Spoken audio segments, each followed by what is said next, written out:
I talked about device drivers in the first video this week a little bit. Let's look at that again. This will be a little bit of a repeat, but I'll expand on it just a little bit. When I think about an operating system, I think about it in two parts. Let's draw a line here. Well, that's not a very straight line, but I'm doing it with my mouse. On the upper side here is the part of the operating system. This is all operating system here, right? And on the upper side is the interface, the user interface, right? User interface.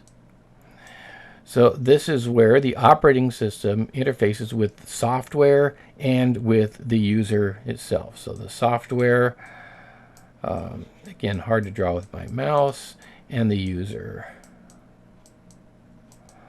Now down here on this side is the hardware interface.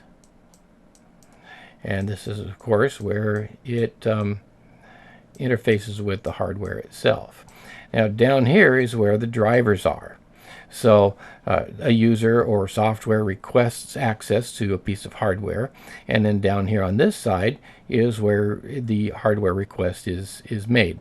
Now we talked a little bit earlier about these drivers. The operating system itself, actually the kernel of the operating system, exists mainly down here. This is the kernel, or the heart of the operating system. And part of the kernel has these device drivers over here. Now these device drivers are built into the operating system right out of the box.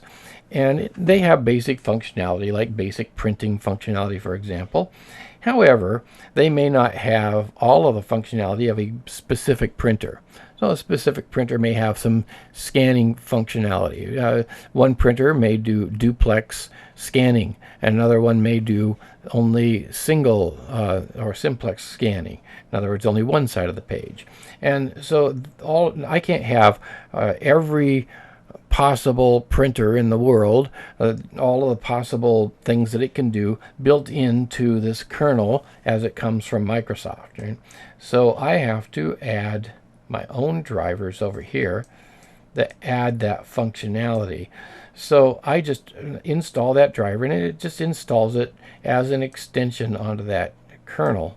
And so for every device that's outside of the CPU, essentially, there is a device driver. Most of them are already built into Windows, but many things that you add on later, you have to add a device driver for it so that you can get full functionality, or in some cases any functionality from that device.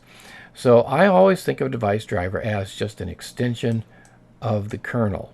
And they are always on this side over here, the hardware layer of the operating system. By the way, we often call this section the HAL, or Hardware Access Layer, HAL, over here. I only wrote it as HI over here, Hardware Interface, but this is the more technical term.